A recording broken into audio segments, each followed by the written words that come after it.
lean on us. We are here for you. You matter. You are not alone. Are you feeling overwhelmed? Not sure where to turn? The National Suicide and Crisis Lifeline is there for you 24/7. Call or text 988 or chat at 988sc.org. Whether you're having an emergency or you know someone who needs support now, they can help you take the next step towards finding hope and healing. There is hope. 988sc.org. Did you miss your deadline to renew your Medicaid coverage? You can still send your completed annual review form to Healthy Connections Medicaid. You may be assigned to another health plan, but you can ask to come back to First Choice within 60 days of renewed Medicaid eligibility. It's your family. It's your choice. First Choice is the right choice. Renew and choose us. Visit selecthealthofsc.com/renew to learn more. It's the Frontline Theater.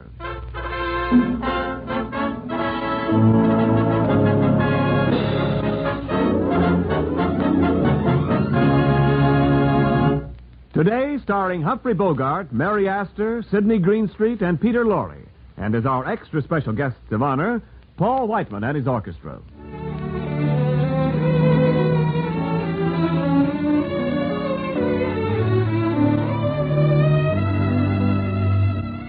This is Ken Niles to welcome you once again to the Frontline Theater. Brought to you men in the armed forces of the United Nations by the Special Service Division of the War Department. This is your theater, and every performance in it is presented especially for you, the men fighting with the United Nations on freedom's front line. Today we present a radio adaptation of the thrilling and fast-moving detective story, The Maltese Falcon. It stars Humphrey Bogart as Private Detective Sam Spade, Mary Astor as Miss Wonderly, Sidney Greenstreet as Casper Gutman, and Peter Lorre as Joel Cairo. This is the story of the Maltese Falcon and of the people whose lives it touched and seared. It began in San Francisco when a beautiful young woman who identified herself as Miss Wonderly walked into the offices of Spade and Archer, private detectives. Miss Wonderly had just told Sam Spade why she wished to engage detectives when Spade's partner, Miles Archer, entered the office. Oh, excuse me, Sam. Oh, it's all right, Miles. Come in. Miss Wonderly, this is Miles Archer, my partner. How do you do? Oh, I'm pleased to meet you. Miss Wonderly's sister ran away from New York with a fellow named Floyd Thursby. They're here in San Francisco. Miss Wonderly has seen Thursby and has a date with him tonight. Maybe he'll bring the sister with him. The chances are he won't. Miss Wonderly wants us to find the sister, get her away from Thursby, and back home. But I want you to know that he's a dangerous man. I don't think he'd stop at anything. I don't believe he'd hesitate to kill Corinne, my sister, if he thought it would save him. Uh-huh. What time is he coming to see you, Miss Wonderly? After 8 o'clock. All right, Miss Wonderly, we'll have a man there. Well, I'll look after it myself. Thank you, Mr. Archer. Will $200 be enough for a retainer? Plenty. Oh, it'll help if you meet Thursby in your hotel lobby, Miss Wonderly. I will. Thank you again. Goodbye. Well, Archer, what do you think of her? Sweet. I'm going to enjoy shadowing her. Okay, sucker. You call me if you run into any trouble.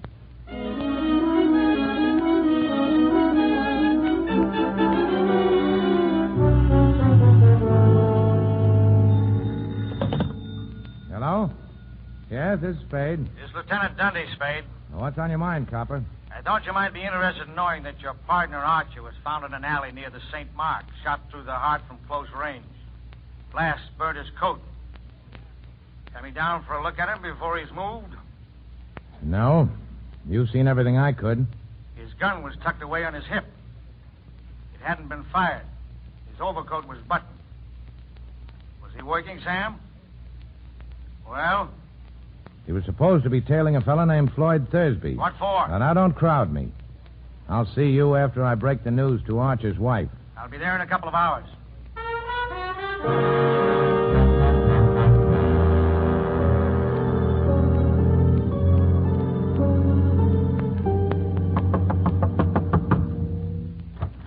Oh, hello, Copper. Come on in. Break the news to Archer's wife, Sam? Uh-huh. What kind of a gun do you carry? None. I don't like 'em much. You don't just happen to have one on you. Search me. Turn the dump upside down if you want to. I won't squawk if you got a search warrant. Why were you tailing Floyd Thursby, Sam? I wasn't. Archer was, for the swell reason that we had a client who was paying good money to have him tailed. Who's the client? Sorry, I can't tell you that. You didn't go to Arch's house to tell his wife. I called up and the girl from your office was there, and she said you told her to go. What are you leading up to? Just this, Spade. Floyd Thursby was shot down in front of his hotel about a half an hour after I talked to you. Oh. I came into my apartment just a few minutes ahead of you. I was walking around thinking things over. I knew you weren't here. I tried to get you on the phone. Where'd you walk to? Just around. Thursby die? Yeah. How'd I kill him? I forget. He was shot 4 times in the back. Hotel people know anything about him? Nothing. Except he'd been there a week. Alone? Alone. You find out who he was? What his game was? No, I thought you could tell me that. I've never seen Thursby dead or alive. Now, look, Spade. You know me. If you did get Thursby, you'll get a square deal from me. And most of the breaks. I don't know that I'd blame you a lot. Man that killed your partner. But that wouldn't keep me from nailing you. That's fair enough. Now, would you mind scramming? I got some thinking to do, and I'd like to get a little sleep before daylight.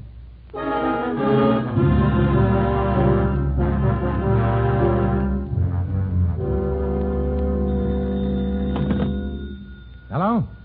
Yeah, this is Sam Spade. Oh, I was just going to call you. Where are you? The Coronet on California Street, apartment 101? What's that? The name's Miss LeBlanc. Okay, I'll be right out. Good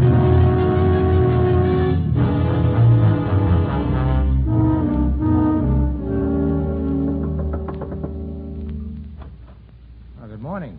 Come in, Mr. Spade. Mr. Spade, I've a terrible, terrible confession to make. That story I told you yesterday was all just a story. Oh, that. Well, we didn't exactly believe your story, Miss, is your name Wonderly or LeBlanc? It's really O'Shaughnessy, Bridget O'Shaughnessy. Oh. Well, Miss O'Shaughnessy, as I said, we didn't exactly believe your story. We believed your $200. Oh? Yes, you see, you paid us too much to be telling the truth. You knew that when you accepted the money? Oh, I suspected it. I was positive when Joel Cairo called on me. Joel Cairo? Yeah.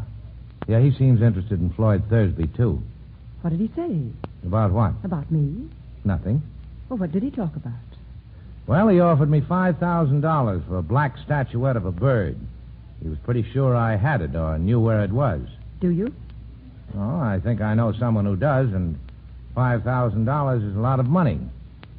But right now, the police are trying to find out who hired us to tail Floyd Thursby. Mr. Spade, do they know about me? No, I don't think they do. I've been able to stall them so far. Must they know about me at all, Mr. Spade? Couldn't you manage somehow to shield me from them? Maybe. But I'll have to know what it's all about. I can't tell you now. Later I will, when I can. You must trust me, Mr. Spade. Oh, I'm so alone and afraid. I've got nobody to help me if you won't help me. Be generous, Mr. Spade. You're strong. You're brave. You can spare me some of that strength and courage, surely. Sister, you don't need much of anybody's help. You're good. Chiefly your eyes, I think, and that throb you get in your voice when you say things like, be generous, Mr. Spade. All right. I deserve that. But the lie was in the way I said it, and not at all in what I said. Ah, now you are dangerous. Still, Cairo offered me $5,000. It's far more than I could ever offer you if I must bid for your loyalty. Yeah, that's good coming from you.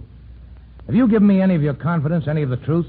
I can't go ahead without more confidence in you than I have now. Can't you trust me just a little while? Well, how much is a little? And what are you waiting for? I must talk to Joel Cairo. Oh. Well, you can see him tonight. I know where to reach him. Oh, he can't come here. I can't let him know where I am. I'm afraid. We'll all meet at my place then. All right.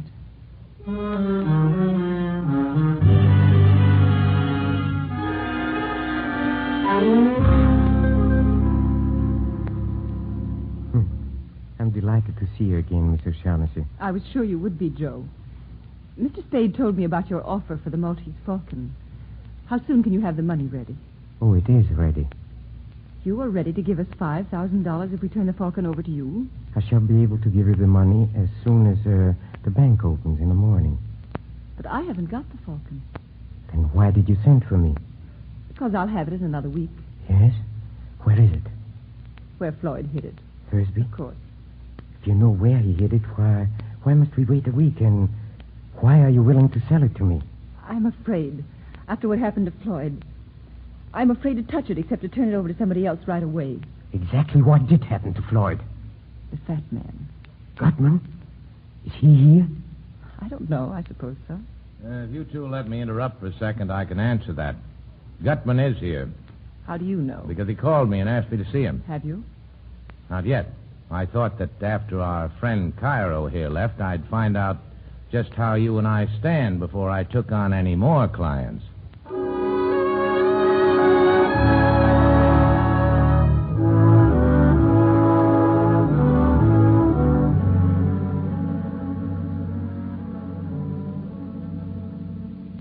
Now do you know how you and I stand, Sam? Yeah. If I can believe anything about you. But you're such a liar. I am a liar. I've always been a liar. Well, I wouldn't brag about it. Was there any truth at all in that yarn you were telling me about Thursby and the Falcon? Some. Not very much. Well, we've got all night before us. Oh, I'm so tired. So tired of lying and thinking up lies and not knowing what is a lie and what is the truth. I wish... Hey, look, honey. I think I'd better have a talk with Gutman in the morning. Now,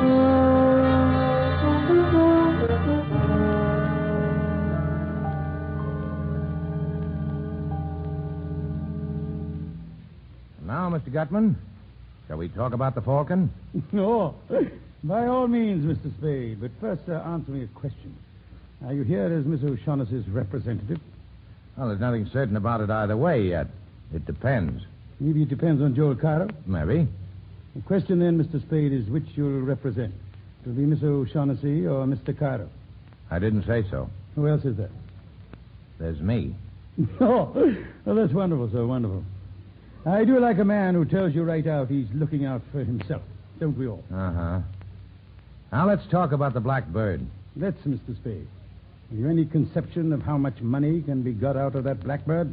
No, but you just tell me what it is, and I'll figure out the profits. You mean you don't know what that bird is? Well, I know it's black enameled, about a foot high, and I know the value in human life you people put on it. Miss O'Shaughnessy didn't tell you what it is? He offered And me Cairo didn't either? He offered me $10,000 for it. Do either of them know what that bird is, sir? What is your impression? Well, there's not much to go by, but I don't think so. If they don't know, I'm the only one in the whole wide, sweet world who does. Good. And when you tell me, there'll be two of us. Mathematically correct, sir. But I don't know for certain that I'm going to tell you. If you think again and think fast, you'll do your talking today or you're through. What are you wasting my time for? I can get along without you. That remains to be seen, Mr. Spade. There are ways... And there's another thing. Keep that gunman of yours away from me while you're making up your mind, or I'll kill him. Well, sir, I must say you have a very violent temper. Think it over. You got till 5:30, then you're either in or out for keeps. Wilma. I'm going to kill that guy. I could have done it easy when he was standing there with his back to me. Of course you could, my boy. But business before pleasure. And we'll be seeing Mr. Spade again before 5:30.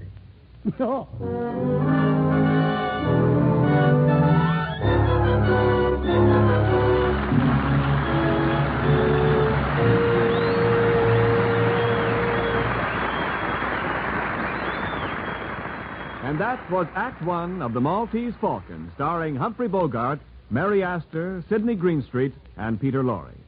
They'll be back again in just a few minutes with the second act.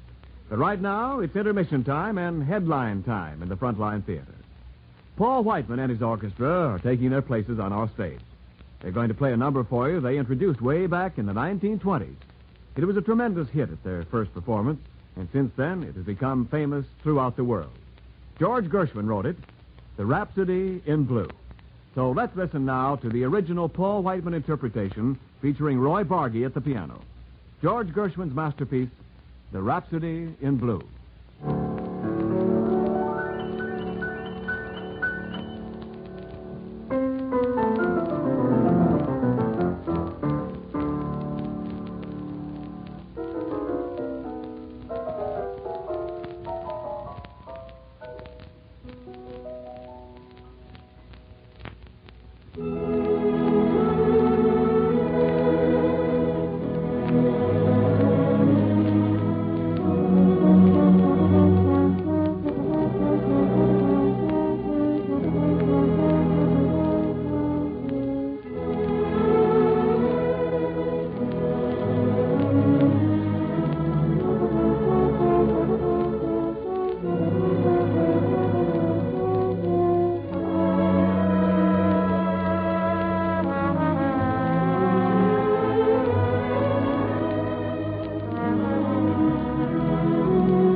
Thank you, Paul Whiteman, and thanks to all the men in your orchestra, especially Roy Bargy for that swell job on the piano.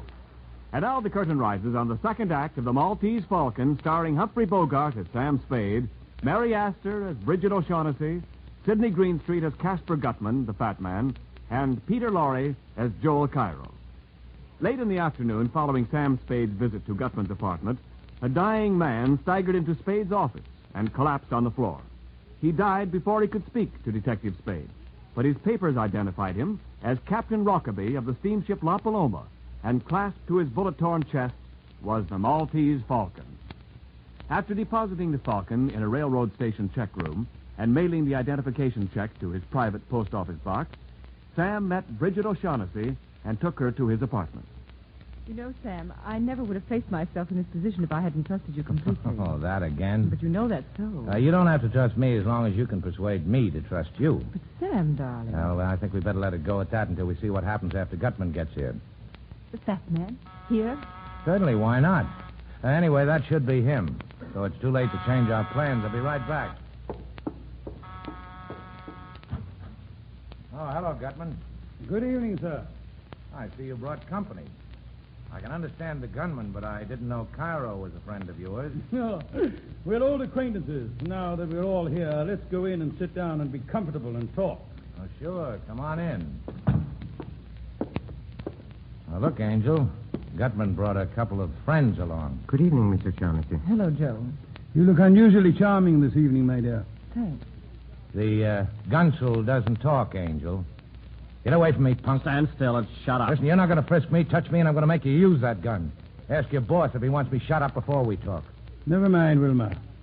Oh, you're certainly a most headstrong and unpredictable individual, Mr. Spade.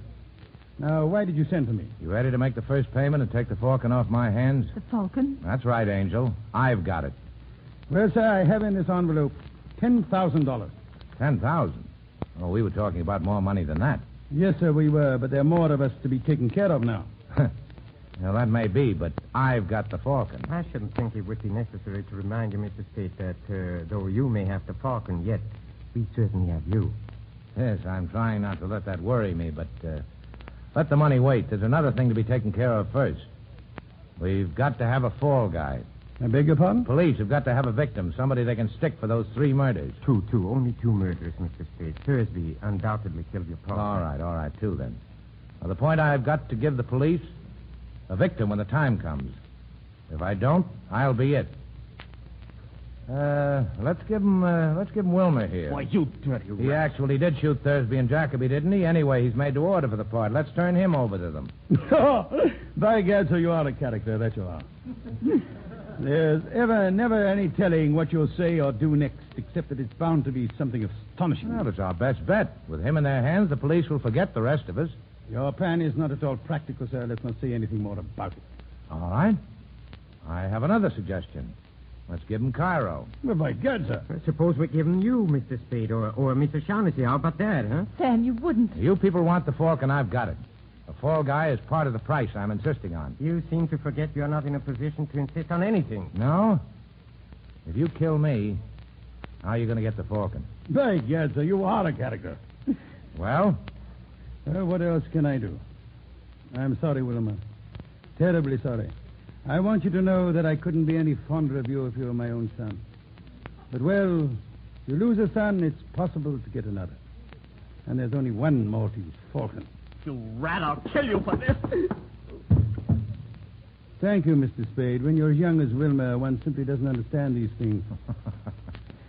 Well, how about some coffee, Bridget? Put the pot on, will you? I don't like to leave my guests. Surely. Anything to get out of here. Now, sir, let's get down to business. I ought to have more than 10,000. Of course, sir, you understand this is the first payment. You still don't understand the Falcon's worth. Well, a black enamel bird can't be worth millions. But it is. Otherwise, I should not have spent 17 years of my life trying to acquire it. The black enamel you refer to, sir, is merely camouflage, covering a solid gold bird encrusted from head to foot with the finest jewels. Okay. So I get millions later. How's about 15,000 now? Frankly and candidly, and on my word of honor as a gentleman, 10,000 I gave you is all the money I can raise right now. But you didn't say positively. Positively. Well, if that's the best you can do, it's the best you can do. But it's understood the punk has to stand as the fall guy. That is part of our agreement, sir. Okay, I'll make a phone call. The Falcon will be here in an hour. It's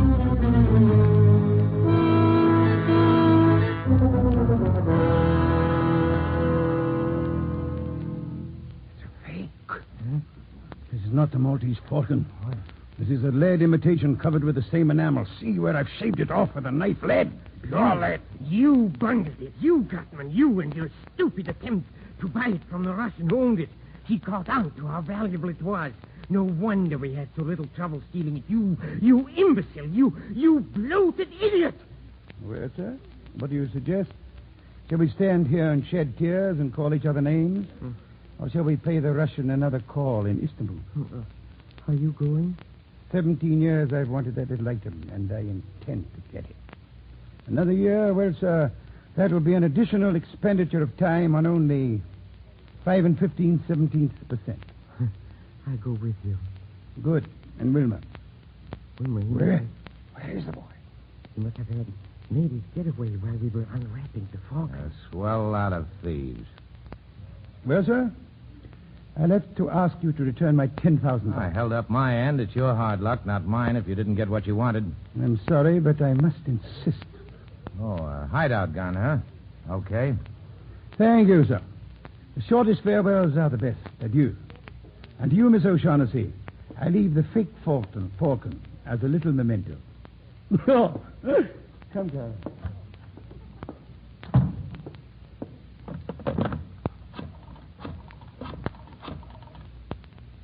Hello, police department.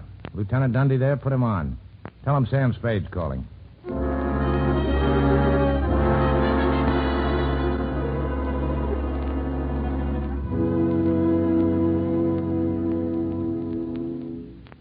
Look, Angel, Gutman and Cairo will talk when the cops nail them about us. We've only got minutes to get set for the police.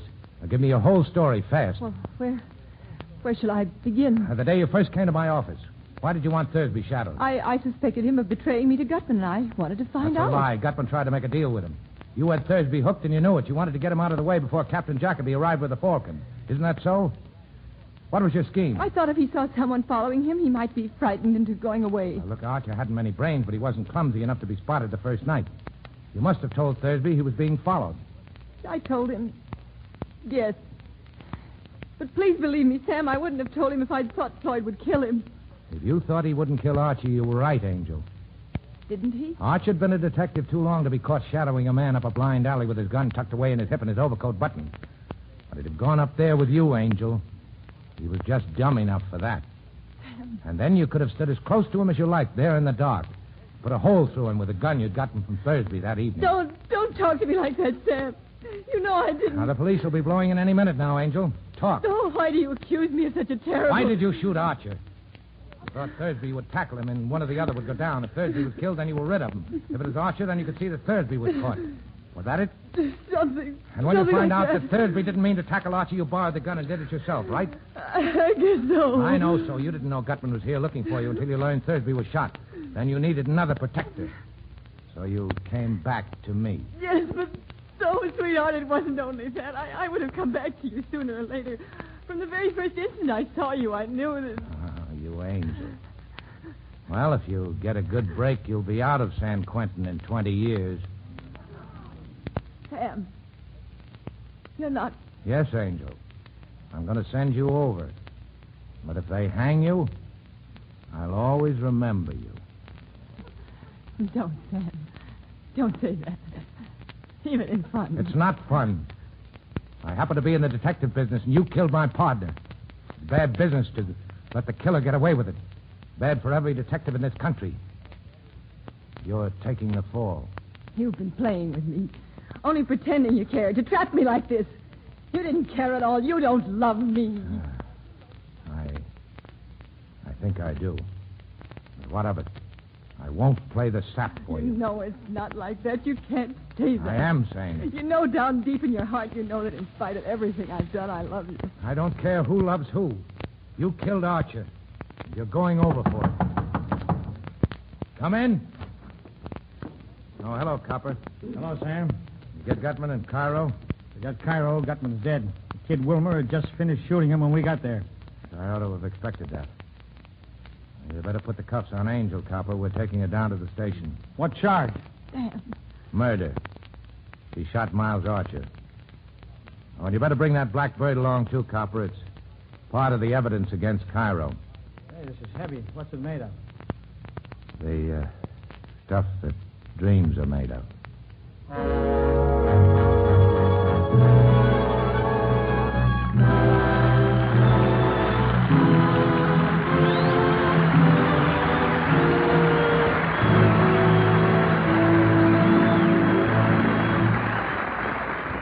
Well, men, the curtain has fallen on today's Frontline Theater play, The Maltese Falcon, starring Humphrey Bogart, Mary Astor, Sidney Greenstreet, and Peter Lorre. But there are more plays coming, radio versions of smash hit comedies, dramas, musicals, and mysteries, and with the top stars of stage and screen to appear in them. So keep on listening, won't you?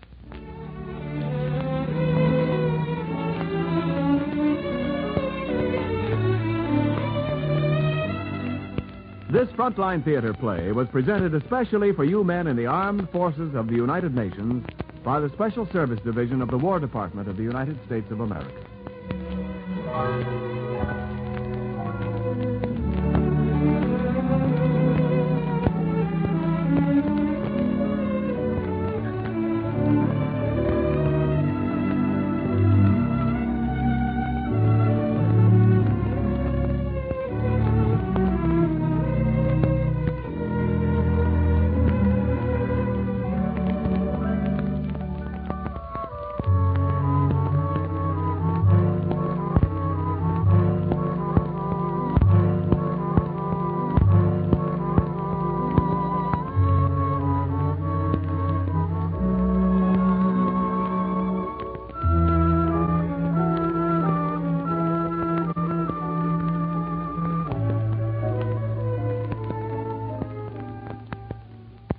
There's no community like a Cenex community, and that's why every Cenex store is so proud to serve theirs by supporting local athletic teams, promoting the arts, and making sure each store is a place its neighbors can find what they need, catch up with their friends, and stay connected.